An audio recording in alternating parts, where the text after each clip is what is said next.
Hey guys, you ever thought about what it's like to work with models, how to get better at it, and what are the steps necessary to get good at it? That's what we're talking about here today on Rusty Brown Photography. Let's go.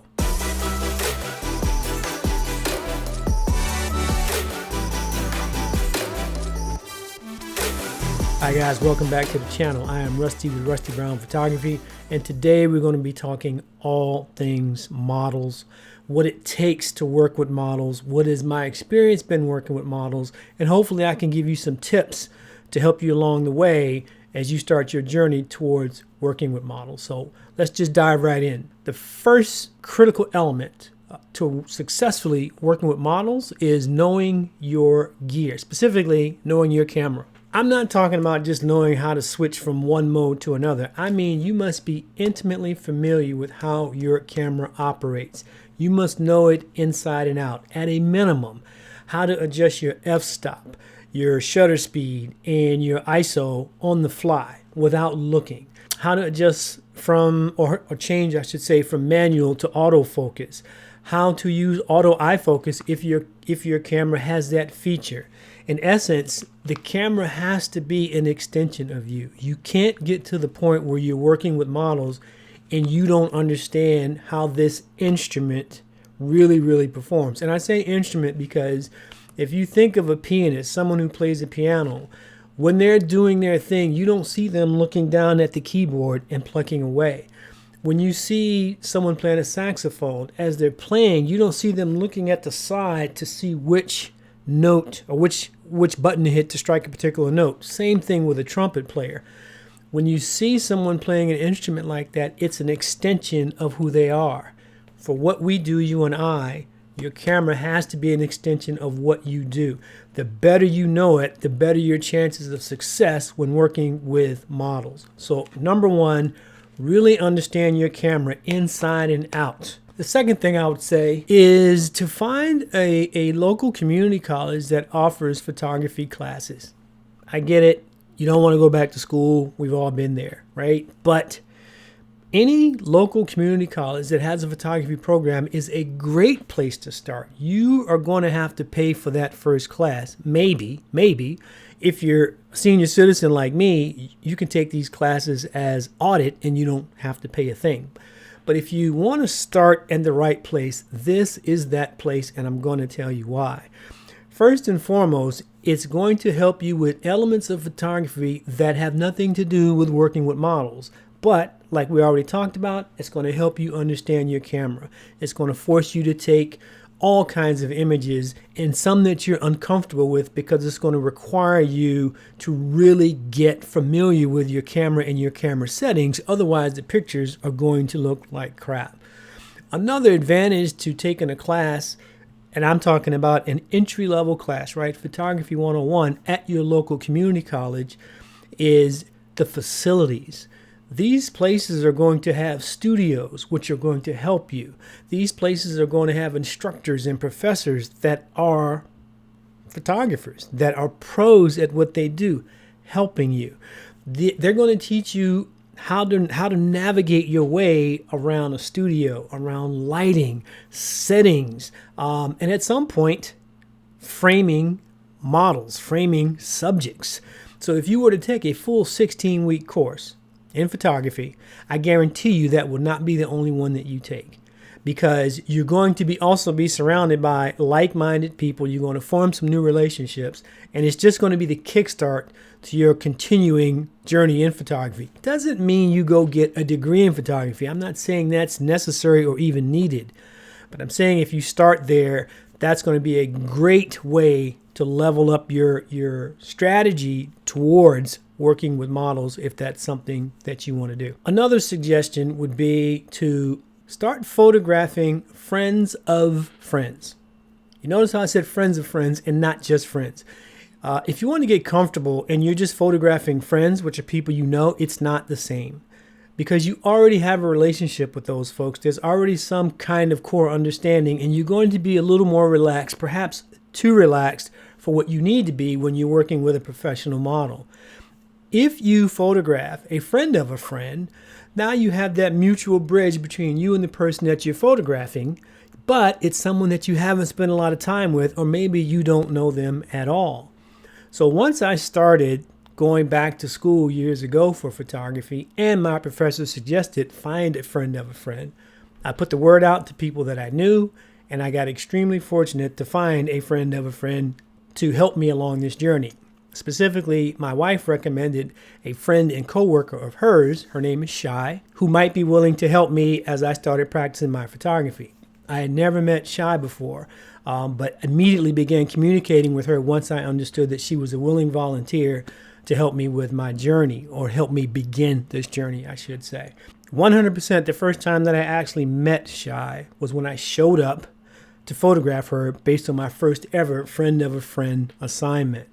And I think it went exceptionally well considering she's not a model and I had never done this before. These images go back to 2013. So if you're looking at some 8-year-old images, I know they're not my best work, but they were extremely helpful in getting me to where I am today. I didn't have any lights, any modifiers, any triggers, any filters, any reflectors, any assistants. I didn't have any of that. But I did communicate with Shy before I got there, and we talked about what I wanted to shoot, which was basically maybe 4 or 5 different outfits, indoor, outdoor, headshots, mid shots, full body shots. So I would get used to posing a model, so that I would get used to going through outfit changes and things of this nature.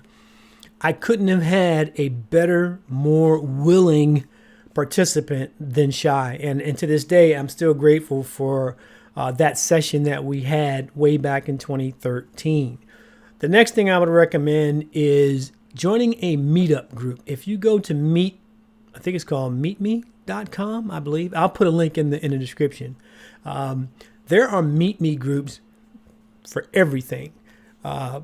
Construction, people who are into puzzles, people who hike. Any subject that you can think of has a Meet Me organization, and guaranteed they have them in your local neighborhood. Well, obviously, there are tons of photography Meet Me groups. And those are great places to start, again, to put you with like-minded people. And within the photography Meet Me groups, you would just narrow down this particular focus to either a group that focuses on portraits, lighting, or models. Any of those 3 are going to involve one another. If it's portrait, you're going to have to be doing some lighting. And who are you taking a portrait of? A model. If it's lighting, you're going to have to understand framing for your portraiture. And again, it's going to usually center around a person or a model. The Meet Me groups are great ways to work locally to better understand how to work with models and those other 2 elements, because it really isn't just about the model, is it? You have to know how to frame the shot. And at some point, you're going to have to learn how to light a shot.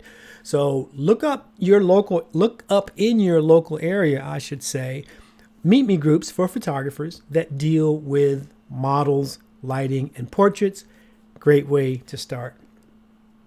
The next area to consider would be formal workshops.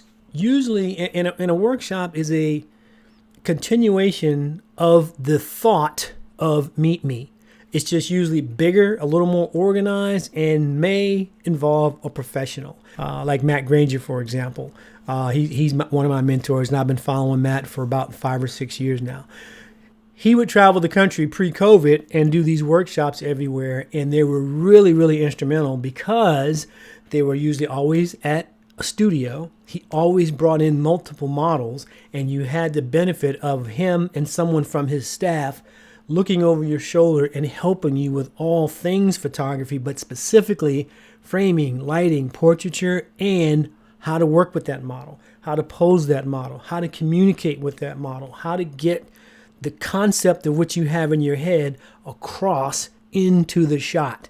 So workshops were an extremely beneficial way for me to get comfortable working with models. Another side benefit of going to these types of workshops is that because they're usually bringing professional models there, once you get comfortable in that environment, you exchange contact information. Now you can work with these models one-on-one if they're coming to your town or you're going to be in their town. So professional workshops for photography are a huge plus. If you have an opportunity to attend them, do that. The next step in the progression and the last step before you hit that I'm going to work with pro level is called TFP. Back in the day, it meant time for print. It was a mutually acceptable or a mutual exchange of services, I should say, to the model and the photographer. Usually both were somewhat inexperienced and had room to grow. So you have a model who needs some shots to beef up their portfolio. You have a photographer who needs more models in his or her portfolio to prove their mettle and their ability to be a good photographer. So the way TFP would work is you arrange with the model to do the TFP session. When it's completed, back in the day, you would provide prints, hence the TFP, to the model. The model could use those prints to beef up their portfolio, and you as the photographer end up with another shoot, another body of work from a model that you get to put in your portfolio. And now we kind of just substitute, the P for portfolio because not many people are printing. Although you know that I do print, and you know that we did a show talking about printing that I'm sure you've already seen. Card right here for those of you who haven't seen it yet. So now it's more like time for portfolio. Same concept. So instead of delivering printed materials to the model, you deliver some form of media, usually a thumb drive, with a predetermined amount of images that model can use. Go to Instagram, search on the hashtag TFP. Hashtag, I believe it's TFP models. Hashtag TFP portraits.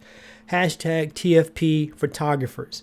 Find the ones in your area who are willing to do TFP shoots. It's a great way to start. You'll get together, you'll meet. There's much less pressure because the understanding is that they have some work to do in their journey to becoming a professional, much the way you have work to do in your journey as a photographer.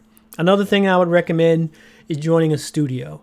If you join a local studio, yes, the membership is going to cost you, but the benefits are just amazing. Most good studios will have workshops within. So I'm a member of a studio. It's called Union 206 in Alexandria, Virginia. I will put a link to Union 206 in the description. It's a very great place for photographers because you have 3 different studios on the property, small, medium, large, all kinds of things for your shoot, ranging from motorcycles, furniture, different colors, infinity walls, lights on every level imaginable, assistants. The place is staffed by amazing photographers. You tell them what you want, and before you get to your shoot, everything is set up with the number of lights, modifiers. Everything you need is in your studio. It's a great place to be, again, around like-minded people and working with models. What the studios do, what mine does, they have traveling models come through every month. So on the newsletter, it'll tell you, so-and-so's coming through in April, May, or June. They're going to be there for 4 or 5 days. If you wish to work with that model, you contact them directly. And by using the studio, you get a discount on that particular shoot in terms of time, for your studio rate. So if you are serious about getting your work level up, specifically, if you are serious about working with models in the future, join a studio, join a local studio. They will be a tremendous help in your journey. Another tip I would give you is to study the business of photography. Even if you're not going to be a professional, I'm not a professional, but I did take a business of photography course from Matt Granger. I'll put a link in the description, which covers everything from an entry-level person to someone who's going to be really starting their own photography business. The single biggest thing that I got out of it was how to construct a model release form. A model release form is super important, right? This is where you fill out all the details of the shoot that you're going to have with your professional model. You're going to sign it, they're going to sign it, and there won't be any gotchas. So it'll cover things like when, where, what type of shoot are we doing? What does it involve? What doesn't it involve? Which is very important. How many images are going to be delivered to the model? Who has which rights to the images? Do you give all your rights to the model, and do you own all the rights, or whichever way it's going to go? Those things are spelled out in your model release form. Why is that important? Let's say you go and you shoot, you have a great shoot with a particular model in 2021. 5 years later, you've become this mega person. You're really out there rocking, making great things happen.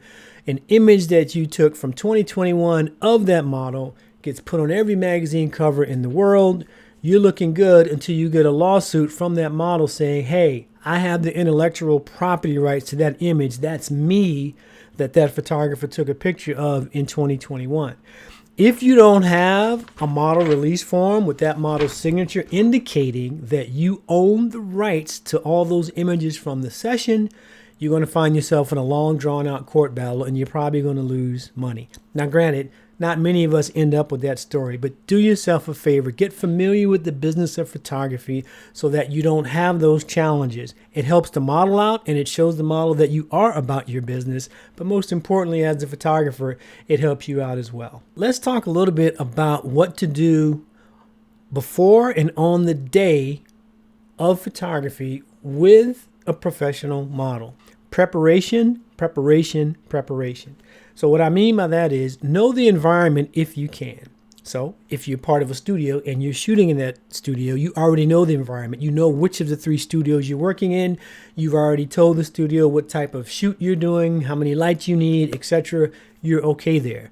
But if you're doing a shoot with a professional in an area that you've never been to before, it could be their studio. It could be outdoors. It could be at an unknown location of any type. Try to get familiar with that location before the shoot. It may mean doing a drive-by or a walkthrough. Check out the lighting there. See if you're going to be in a crowded area. If you arrange to do a shoot with a model at a local park, for example, it's a great location. But what if you pick a park that's just run over with all kinds of people? They're going to be in your shot, things like that. So going by and doing a recon on the park will help you find an area that has the lighting you want, the background you want, possibly, a lake or a waterfall or something like that. And you'll know based on time of day when you're less likely to have intruders in your shot or distractions in your shot. So preparation first for the site and where you're going to be shooting. Secondly, you want to be prepared again with your gear. Have your cleared memory cards ready to go. Have all of your batteries charged. If you're going to be using triggers, modifiers, any of those things, make sure that they're all fully charged, ready to go, and in your bag before the shoot. You want to make sure that you're early, right? Be there early so that you can get yourself together and have everything ready to go. If I'm doing a 3 p.m. shoot at the studio, for example, I'm always there by 2:30 so I can get to the studio that I'm going to be using, so that I can get the assistance that I need from the staff to bring in the lightings or the modifiers that I need. Once you've done that, when the model shows up, you give her time to get ready. I like to take 10 minutes to do a walkthrough of my shot sheet. It's critically important for me to have a shot sheet to at least script what we want to accomplish that day. It shows the model that I'm a professional, that I know why we're here and what we're going to get. During the shoot, it is critically important to communicate with your model. Now, this starts well before the shoot. As an example, when I'm going into the studio to shoot, I've already had multiple email exchanges or text exchanges with the purpose of the shoot. What are we doing that day? If it's a swimsuit shoot, for example, what style of swimwear do I want her to bring? What colors do I want her to bring? Things of that nature, the fundamentals. Even if it's not a swimsuit shoot, you definitely want to talk about wardrobe. What are we shooting today?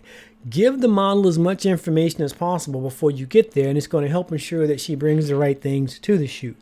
Probably the most important thing when it comes to dealing with models is don't touch the model. You never touch a model. You just don't do that. If I need to help someone with pose or position, I do something that most photographers do. And if you're familiar with a guy named Miguel Quiles, who's a Sony artisan of imagery, another one of my mentors, he calls it, the Jedi method of posing. So even, in a COVID environment, for example, it's like this. I want the model to mirror me, and that's kind of what I'll tell her. So if she's looking at me and I'll say, okay, imagine my hand like this is at the bottom of your chin. So if I do this, what I'm looking for is that. Just like that. If I want to do what I call the rocker, I simulate my fingers like it's right here. But again, She's all the way across the room or whatever her position is. So when I do this, we're tilting. We're tilting. This is what the Jedi posing thing really means. You're simulating with your hands. If I wanted to change the angle of the head, I act like my hand is alongside her face, right? And I just say like this. And then I'll tell her whether I want her eyes to come back at me or whether I want her eyes to stay there. Same thing with the other direction. All I do is this, and the head turns. It's pretty simple. Lastly, if I need her to come forward, what I'll do is this. Now, I'm not talking about this kind of forward. I'm talking about she's there. I just want the head to come down a little bit. That's what this means. So during the communications process before we start, we work on those. And once we start doing that, I'm verbally communicating throughout the shoot. Yes, that's it. A little bit to your right, a little bit to your left. You can't possibly communicate enough on a shoot. There's nothing worse than a photographer who just shoots, says nothing. Nothing. That's not good. You want reassurance. You want to let the model know that we're hitting the mark, or we have some work to do, or maybe we're going to make a change in the next set, whatever. Effective communication is going to be the key to your session. During the shoot, it's important, we talked about never touching the model, but it's important to respect the model and respect the model's privacy, depending upon the type of shooting that you do. In my case, for example, I do a lot of implied nudity and nudity. So we could be in the middle of a set and she may have questions. She's going to come over. We're going to be looking at the camera. We're going to be in close proximity. You're the professional. She's a professional. You must respect her and respect her privacy and respect her as a person. You're working with a pro, and sometimes they cover up, sometimes they don't. You could be working on a shot where the end result is like this, but as you're getting that shot, you're going to be seeing things, and as a professional, you must respect her immensely. And maybe you see that she didn't cover something up, so you can say, your right nipple is exposed, or I need you to move this arm a little more to cover something up like that. That's all part of being a professional photographer. It's all part of an expectation of being a pro working with pro models. The last thing I would recommend is to get yourself a good old school notebook. Time is going to pass super quickly. So having something that keeps you organized is a super great thing to do. And again, it goes a long way towards showing that model that you are a professional. Understand things will go wrong during the shoot. A light's not going to work. Something doesn't happen. But you are the one that's being looked to resolve the problem. So if I'm doing a 3-light shoot and I can tell one of them didn't go off, you don't freak out and start kirking out like that. You basically say, just a moment, you change your trigger or you change the frequency or the channel that you're on for that third light. Make sure it's good. If the third light still doesn't work, you may say, you know what? We're going to a 2-light shoot right now, and you turn this light off and you keep going. The key here is be in control of your environment, be in control of your camera, be in control of your shoot, and the model will be much more relaxed because you appear to know what you're doing. And it does come with experience. It's very rewarding to be able to work with professional models. As you can see from some of these shots here, all of these models were super confident in my ability to do the job. And that's really what it's all about. If I've helped you in any way with some of the questions that you may have about working with models, or if you have more, drop me a comment. If you would like a copy of my model release form template, go to my website, rustybrownphotography.com, and either use the contact me page or follow the link to my email address and send me your particulars. I will gladly send you a copy of the form that you can modify for yourself. Use that same way of contacting me if you have further questions. If there's one area in particular of all the ones that I covered today that you want to dive into, I'll be glad to have that conversation with you. I look forward to getting with you guys again in another couple of weeks. The best way to get to know your camera is to go shoot. Doesn't have to be portraits, doesn't have to be with models. The more this is in your hand, the faster you're going to become. It's going to become second nature to you. Remember, this is an instrument. It's an instrument to help you get the shot that you want to get, to help you get that magical shot. And when you do, there's no other feeling like it. So we'll see you in another couple of weeks. Until then, stay safe. Thanks.